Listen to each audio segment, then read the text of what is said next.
Sujet très sérieux aujourd'hui, nous allons parler ouvertement, sans tabou, de notre dépendance et de notre addiction aux plugins.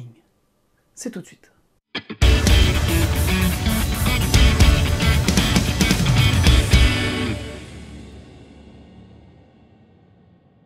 Salut à toutes et tous, c'est Jaf. Aujourd'hui dans Bip Bip Blabla, on va parler d'un sujet que j'ai déjà évoqué, qui est l'addiction que nous avons aux plugins et qui en plus est renforcée en cette période par des pratiques commerciales, je dirais pas douteuses, mais voilà, qui appuient là où ça nous fait mal à nous, accro junkies du plugin. Je parle bien entendu de tout ce qui est Black Friday. Donc là, on va avoir 15 jours en gros où on va avoir des promotions, je dirais à tout va dans n'importe quel type de produit. Et les plugins vont, bien entendu, en tout cas les compagnies, les éditeurs de plugins vont s'en donner à cœur joie pour venir titiller là où ça nous fait mal et pour venir titiller là où notre addiction est la plus forte.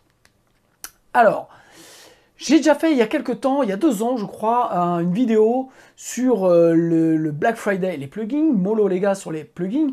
Là, ce que je voulais vraiment mettre en avant, c'est eh bien, quelque part, l'expérience un petit peu en plus que j'ai aujourd'hui. Et donc, je voulais vous la partager parce que on est, comme je le disais, on est vraiment accro aux plugins. Donc, je le suis aussi, j'ai encore cette année acheté des plugins que je n'utilise pas, voilà. Tout ça parce qu'à un moment donné, il y avait une promo, donc je ne citerai pas de marque, mais vous connaissez maintenant les marques qui font vraiment des promotions constamment sur les plugins. Et puis donc j'ai acheté des plugins que je n'utilise pas. Et donc quand je regarde ma liste de plugins, je trouve qu'il y en a beaucoup, il y a beaucoup trop de plugins que je n'utilise au final pas. Alors la raison pour laquelle on est vraiment addict aux plugins, je sais pas, il y a un truc, il y a un mécanisme qui se passe dans notre tête et je crois que en fait on est addict aux plugins parce qu'on pense que ce plugin là que l'on voit qui nous tend les bras, eh bien, est la solution à notre problème. Et je pense que c'est toute la difficulté de cette lutte contre cette addiction, c'est de penser en fait que la solution est extérieure, alors que, je dirais, la solution est en nous. Un plugin ne va pas changer votre son. C'est complètement faux. Voilà. Si on le prend brut comme ça, un plugin ne changera rien. Il ne changera rien parce que, comme j'ai dit, la solution est en nous.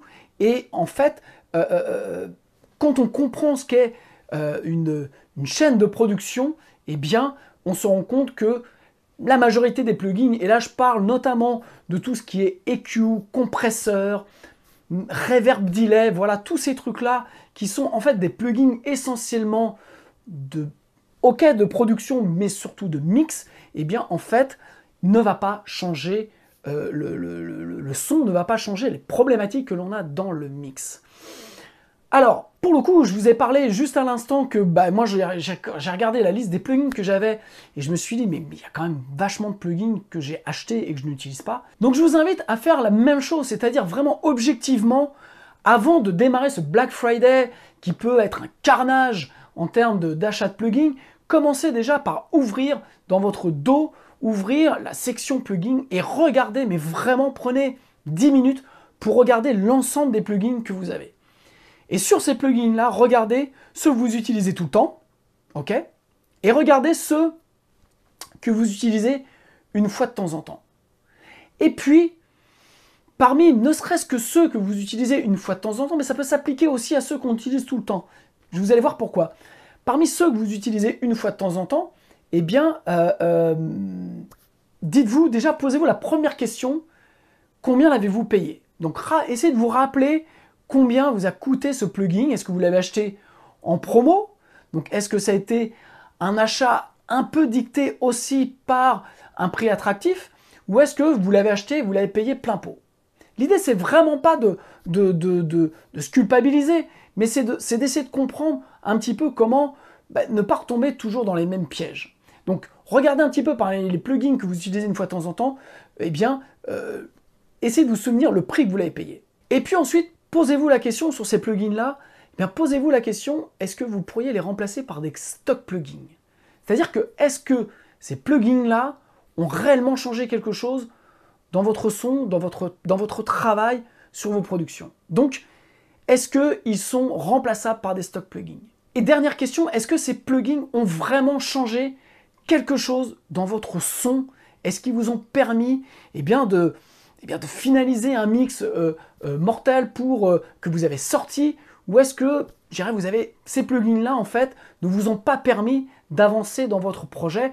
Et vous savez, j'ai déjà fait une vidéo là-dessus qui est, en gros, de dire que si vous ne finissez pas vos chansons, c'est-à-dire que si vous ne sortez pas votre chanson, eh bien, en fait, cet investissement n'aurait peut-être servi à rien. Et en fait, cette question-là, on peut même se la poser avec les plugins qu'on utilise, c'est-à-dire que est-ce qu'ils vous ont permis de sortir plus de musique ou d'être plus créatif? Et là, je pense vraiment, je le redis, c'est plus sur des plugins que l'on voit, d'EQ, de compression, même de mastering, enfin voilà, les suites, un petit peu tout ça. Parce que en fait, quand vous allez vraiment faire le point, vous allez vous rendre compte que, eh bien, il n'y a pas tant de plugins que ça qui vous ont vraiment sauvé la mise. Et parmi les plugins que vous n'utilisez pas, eh bien, il y en a plein, au final, ça fait une somme d'argent qui peut, en fonction de l'addiction que l'on a, qui peut être importante. Moi, je le vois parce que j'ai acheté des plugins à une période de ma vie, notamment les Universal Audio, que j'ai payé 300 € au bout et que je n'utilise jamais. Et comme je vous l'ai dit, cet été encore, je me suis fait avoir, j'ai acheté des plugins, notamment 2, que je n'utilise toujours pas. Alors je les ai essayés, mais au final, ils ne sont pas rentrés dans ma template et je ne les ai pas utilisés. On a de plus en plus de plugins qui sortent toute l'année. C'est un vrai business, c'est un vrai marché, et il y a beaucoup de plugins qui sortent, mais au final, combien vous êtes vraiment dans votre projet? Et là, vraiment, moi je le vois parce qu'on me pose toujours la question de savoir qu'est-ce que je pense de tel plugin, qu'est-ce que je pense de tel autre. Et en fait, je me rends compte qu'en ce moment, eh bien, je regarde plus ce qui sort. Je regarde plus ce qui sort parce que je trouve que de tester des plugins, eh bien en fait, c'est soit parce que vous en avez réellement besoin, et en fait aujourd'hui, je me rends compte que j'ai pas tant besoin de plugins que ça. Alors oui, j'en ai beaucoup. Oui, il y en a qui me servent une fois de temps en temps, mais quelque part, j'ai entre guillemets une petite excuse, c'est que c'est mon métier. Donc je me rends compte, par exemple, j'ai eu le cas il n'y a pas longtemps, j'avais acheté il y a 1 an et demi le plugin Mag, donc chez de Plugin Alliance, le Mag, mais pas l'EQ, le compresseur avec l'EQ parallèle. Voilà, je l'avais payé, je sais pas s'il y avait une promo, je me souviens, c'était en mois d'août, j'étais en vacances, donc j'avais même pas d'ordi devant moi. J'ai vu la promo, je me suis dit, tiens, je l'ai acheté. Voilà, comme ça, à 30 balles. Ok, ça m'a pas fait un trou dans mon budget, mais ça, mis bout à bout, ça commence à faire beaucoup de sommes. Mais, vu mon métier aujourd'hui, eh bien, quelque part, il y a toujours peut-être un moment où je vais pouvoir utiliser peut-être le plugin. Et je vois avec le Mag, eh bien, récemment, j'en ai eu besoin dans un cas, pour un client. Alors, je dirais pas que ça m'a sauvé la mise, mais bon, voilà, je l'ai essayé, ça a marché dans le mix, et puis tant mieux. Maintenant, si je l'avais pas eu, est-ce que j'aurais pu utiliser un autre plugin? Oui, très certainement.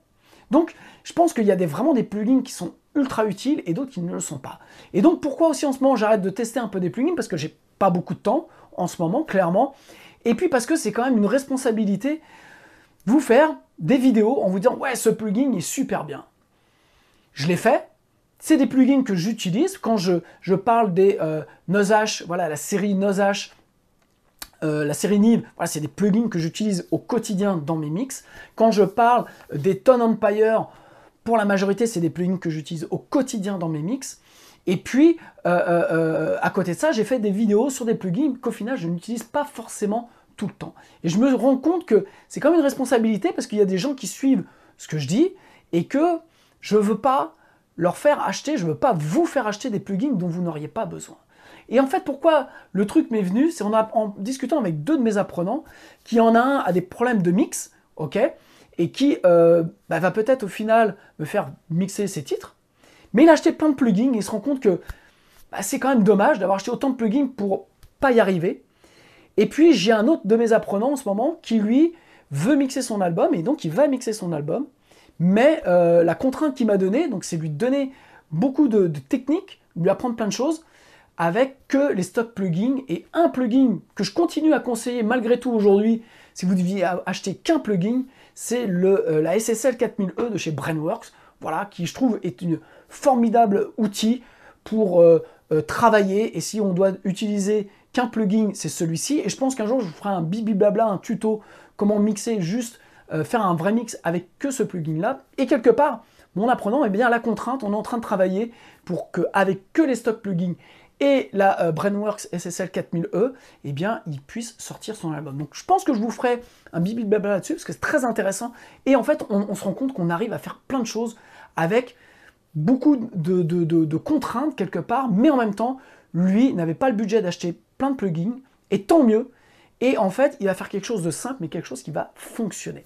Donc, en fait, ces deux expériences m'ont fait dire que, ouais, on n'avait pas tant besoin de plugins que ça, et moi j'en ai besoin parce que c'est mon métier, et malgré tout, il y a plein de trucs que j'ai achetés et que je n'utilise pas. Et donc quand on est en home studio, et dans le côté passion, mais qu'on ne gagne pas sa vie avec, et même si on a des objectifs, eh bien faites très attention. Je pense qu'il y a des meilleurs moyens d'utiliser son argent, qui est déjà peut-être d'amener sa copine ou son copain au restaurant, voilà, de passer une bonne soirée et de sortir de son home studio. Et puis, eh bien, c'est surtout d'acheter du matériel ou d'acheter des banques de sons. Voilà, quand on est musicien, on a besoin de banques de sons, on a besoin d'instruments virtuels. Voilà, je pense que c'est quelque chose de plus utile dans un premier temps. Si vous ne savez pas mixer, eh bien, ne pensez pas que les plugins vont vous aider. Par contre, une banque de sons, par contre, de travailler avec ce type d'outils, là, je pense que c'est vraiment important. Je pense que d'acheter peut-être des guitares. Alors vous allez me dire, ouais, mais une guitare, ça vaut pas le prix d'un plugin. Oui, mais quand on achète plusieurs plugins qu'on n'utilise pas, eh bien, au final, on peut peut-être se payer une petite guitare, ou une basse, ou un instrument autre qui vont nous permettre, dans notre home studio, de pouvoir travailler, d'acheter un multi-effet, des pédales d'effet. Voilà, je pense que ça, c'est un truc important. Ou alors, eh bien, son ordinateur qui rame un peu, de lui remettre de la mémoire, ou d'acheter un nouvel ordinateur. Voilà. C'est au final, je vous le dis, quand on regarde, c'est pour ça que je vous disais le premier exercice, regardez le nombre de plugins que vous avez achetés, et est-ce que ces plugins vous ont apporté, vous ont permis d'avancer réellement dans votre projet musical et de sortir plus de musique. Et au final, on se rend compte que pas forcément. Et après, c'est un petit peu aussi l'objet de la vidéo que j'avais fait arrêter le home studio et le DIY, c'était de vous avertir aussi que, voilà, le plugin ne va pas changer. C'est soit vous apprenez à vous en servir parce que vous avez vraiment l'envie de devenir mixeur. Et là, vous allez devoir acheter des outils parce que ça va être ce qui va vous permettre de travailler. Mais sinon, voilà, je pense que parmi mes apprenants, je leur demande toujours cette question-là. Je leur dis, est-ce que tu veux devenir mixeur? Ils disent, non, moi je veux sortir ma musique. Et bien dans ce cas-là, peut-être que l'idéal, c'est soit de faire comme un de mes apprenants là, qui veut mixer, qui va sortir son album parce qu'il n'a pas de budget pour le faire mixer, il a 15 titres, et qui veut le faire, donc on va le faire avec des stock plugins et la SSL 4000E, voilà, ça je trouve que c'est une très bonne contrainte, c'est sain, et puis, ou sinon de dire, bah non, en fait, je vais acheter des instruments virtuels et je vais faire mixer par toi ou un autre, peu importe, mais ça, je pense que c'est un bon raisonnement. Et puis sinon aussi, eh bien, il y a des formations, voilà, la base aujourd'hui, et je le vois notamment avec cette personne-là qui mixe avec que les stock plugins, c'est la formation gain staging, c'est savoir vraiment comment utiliser le gain staging à l'intérieur parce que ça va représenter déjà plus de 80% de la réussite de son mix avec très peu d'outils.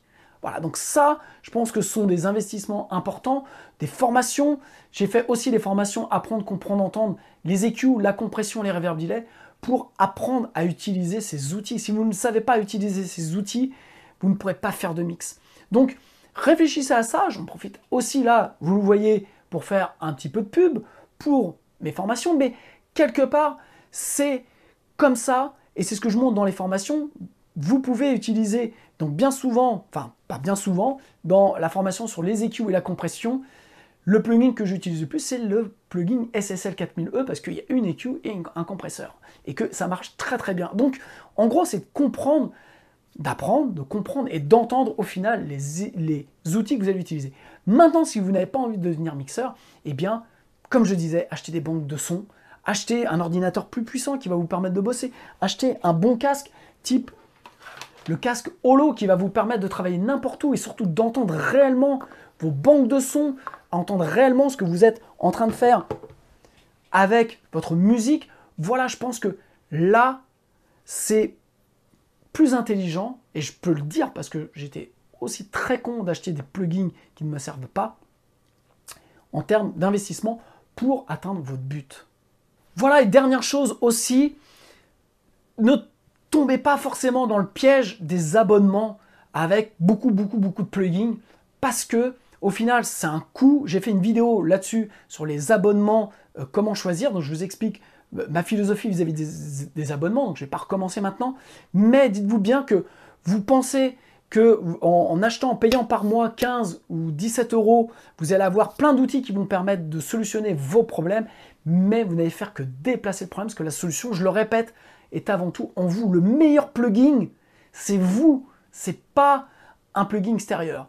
Sauf si à un moment donné, vous avez atteint un niveau, et comme je dis, là, vous vous professionnalisez, et là, en fait, vous allez vous rendre compte que d'avoir plusieurs types d'EQ, d'avoir plusieurs types de compresseurs, ce que j'explique notamment dans les formations Apprendre, Comprendre, Entendre, ça vous donne des palettes, ça vous donne des couleurs.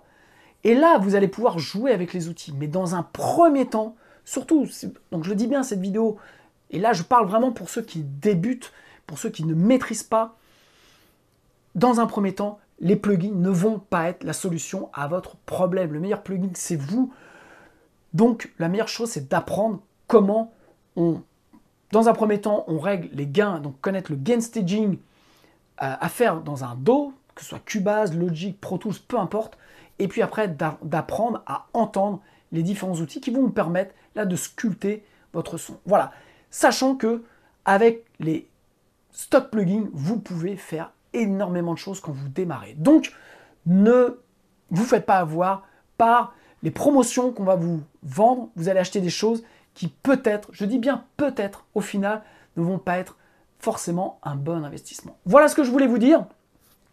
Bien entendu, vous faites ce que vous voulez de votre argent, mais l'idée de cette vidéo est venue par le retour de mes apprenants sur des formations que je leur donne en direct, et que je me rends compte qu'il y a des outils qu'ils ont achetés et qui au final ne maîtrisent pas du tout, et que déjà, je le redis, avec les stock plugins, pareil, je pense que je ferai un bibi blabla, voire même une formation comment on mixe avec des stock plugins, parce qu'on a déjà tout dans n'importe quel DAW que vous avez, et il y a déjà plein de choses à faire. Voilà, j'espère que cette vidéo va vous être utile avant de péter votre carte bleue sur des plugins qui peut-être ne vont pas vous utiliser. Donc je dis bien, regardez ce que vous avez acheté, regardez si vraiment ça en valait la peine. Et puis, petite chose pour la formation, devenez musicien entrepreneur. Voilà le gros pavé de formation où vous avez 34 chapitres, plus de 200 vidéos, présente 80 heures de formation pour devenir un musicien autonome et entrepreneur. Et bien, prochain webinaire gratuit pour vous expliquer la formation, le jeudi 24 novembre à 21 h. Vous pouvez vous inscrire, voilà, vous avez le lien dans le descriptif. Et sinon, pareil, dans le descriptif, vous avez des e-books gratuits à télécharger, vous avez une formation gratuite sur laquelle vous pouvez accéder avec plein de bons tips.